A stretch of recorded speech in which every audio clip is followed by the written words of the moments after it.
Day 9. Downtown Toronto. I awoke again with excitement for seeing the big city. Toronto has an energy that is unlike any other city I have been to in Canada. I walked over to Mary Curtis Park, the park that I would visit every morning before my jaunt into Toronto. It was a beautiful morning. The sun was shining through the wildfire smoke, and a light breeze was coming off Lake Ontario. I wanted to get a head start as this was in the middle of the heat wave, and in a few hours it would be extremely hot again. I seen an older gentleman in his 70s walk over by the condominiums next door. He made an effort to say hello and try to start a conversation with everyone who passed by. Being a naturally shy person, I avoided him, but I was curious. People in Toronto have the reputation of being rude, yet this gentleman does not fit the Torontonian stereotype. Perhaps this label was just something the rest of Canada has created in jealousy of Canada's largest city. Despite the damage the COVID-19 pandemic has done to society and the changes of social behaviours, seeing this gentleman greet others and wishing them a great day was another welcoming sight in Toronto's vast urban landscape. I searched online for some cool landmarks to visit while in Toronto and was overwhelmed by everything that I would be able to see.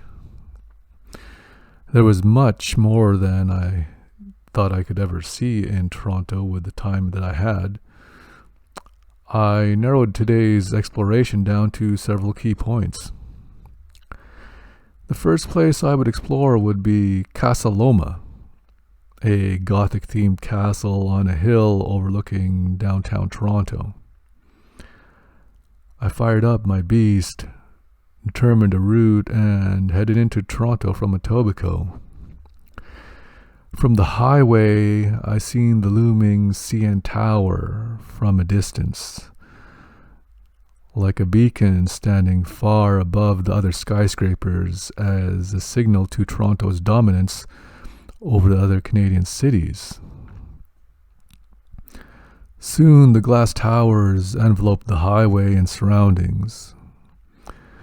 I found parking close to Casa Loma and explored the grounds. Unfortunately, it was not open due to renovations, but I was able to peek past its fence and into its majestic architecture. Naturally, it would have been maintained and repaired over the years, but something over 100 years old still had a looming presence in its surroundings. While I am no stranger to buildings centuries old, as I have seen during my European travels, this was a sight to see in the middle of Toronto. Around Casa Loma were great views of Spadina Street in Toronto. There was a pathway adjacent to the castle with steps leading down to the main road. This must be Toronto's version of Vancouver's Grouse grind. Many people were running up and down the steps to exercise. While I did consider doing this myself, I had a long day ahead of me, and I didn't want to cover myself up with a coat of sweat early in the morning. I left Casa Loma to explore Spadina Street. Another landmark I wanted to visit was Graffiti Alley.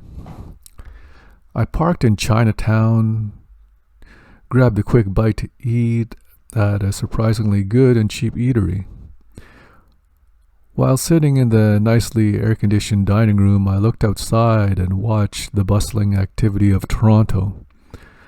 While not anything as chaotic as New York, This was a city filled with energy. Walking down Spadina Street towards Graffiti Alley, I spotted a lot of colourful street art. While not an artist by any means, I could truly appreciate the effort and talent that went into making these murals. As I crossed over onto Queen Street West, a famous street I have heard of back during the MuchMusic days, I seen something that I would come to learn again while exploring Toronto. Crossing one street into another can lead to a drastic change in a neighborhood's character. While on my map, I did see areas like Little Italy, Trinity Bellwoods, the Fashion District, Little Tibet, Little Portugal, and so forth. I did not expect such a significant change with only a street as a divider. Unlike American cities like New York, where streets can also separate social classes, Toronto seemed to be a much more homogenous mix rather than divided segments. I found Graffiti Alley after some searching as I was distracted by numerous small businesses on Queen Street West. While I did enjoy my lunch, seeing all the other interesting eateries in the area made me contemplate returning just for the food. Could Toronto's culinary scene beat Vancouver's? How about Montreal's? Certainly I would have to find out in the future. But for now, exploring Graffiti Alley was my goal. Graffiti Alley's artwork was an eclectic mix of political unrest, defiance to authority, and much more than what I could conjure up in words. The detail in the artwork was beyond anything I can imagine learning in my lifetime. I found myself gazing at the different shades, colors, and lines blending into each other to create an art form. Looking at the portraits of some of these people, I wondered what they would have done to have such a tribute. I knew that one day I would accomplish some level of greatness to have a tribute such as this as well. Some of the artwork borderline comedy and had a purpose to simply amuse onlookers. Others seemed to be an escape of the challenges in life. In what would have been an area of concrete, brick, and steel with no character, was given a color, an artwork, and a voice. Despite the activity of nearby Queen Street West, the area of Graffiti Alley was surprisingly quiet. In the center of a bustling city, Graffiti Alley is a place where the people of Toronto can be heard through a visual experience. Gazing upon the seemingly endless portraits, I could hear the words. Some of these words spoke in a gentle whisper. Some of these words spoke with an ear-deafening scream. If there was one thing that I learned from Graffiti Alley, was that the resilience of the people of Toronto was unbreakable. No matter the circumstances, be it political, racial, economic, or pandemic, Toronto would always prevail. I made my way to the end of Graffiti Alley,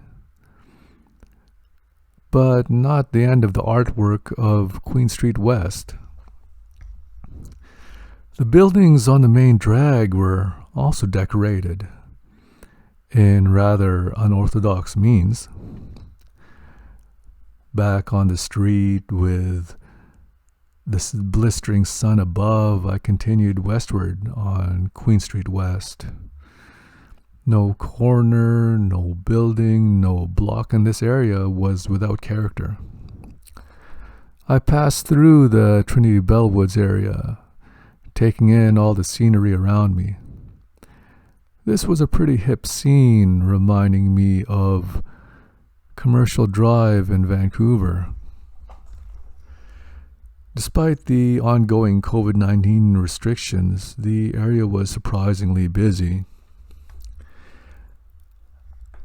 I was soon learning that in Toronto, it's always busy. I continued on my way to Portugal, by which I started to get quite thirsty due to Toronto's extreme heat and humidity. Then the timer on my phone went off, reminding me that I only had about 15 minutes to get back to Spadina and move my vehicle. I ran like a thief with police in pursuit back towards my vehicle. I was a little self-conscious at first, thinking that the people around me would look at me as I was in some sort of trouble or creating trouble.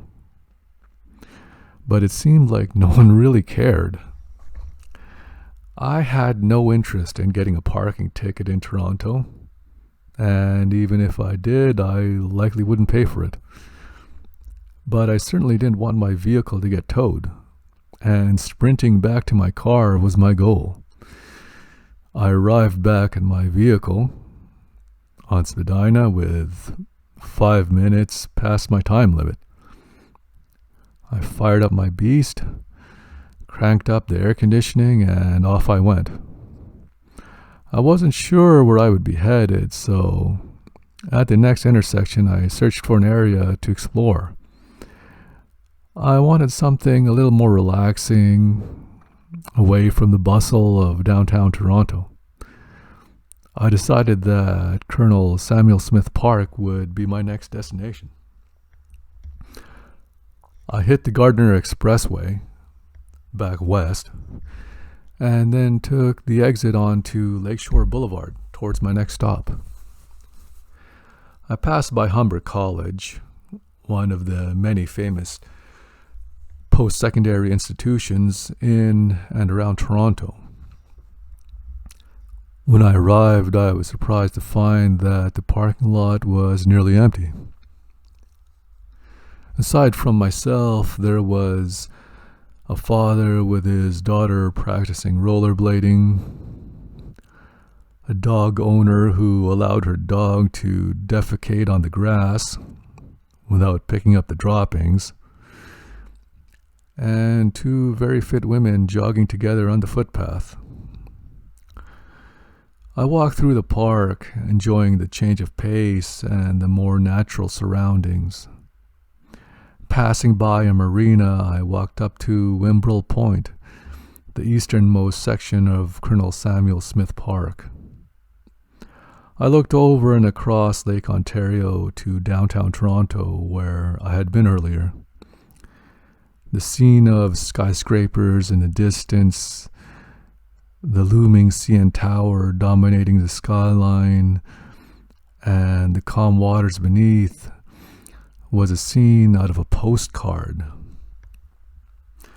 Away from the noise and nothing but the sound of the waves moving inward, I peered over at the core of this exciting city.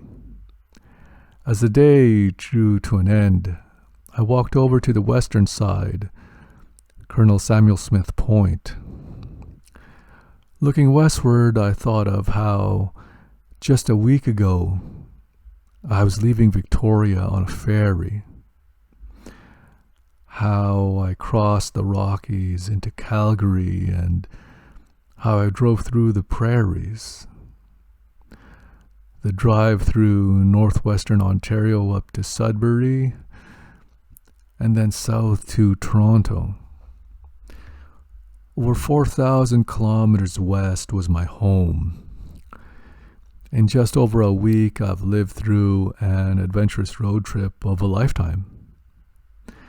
And tomorrow, I'll be in for another adventure in Toronto. So, I walked back to my beast, fired her up, and back to Etobicoke to settle in for the evening, with my thoughts on what crazy new things I'll discover tomorrow. Subscribe to the Travel Experience channel. Tap the bell and join the conversation in the comments section below.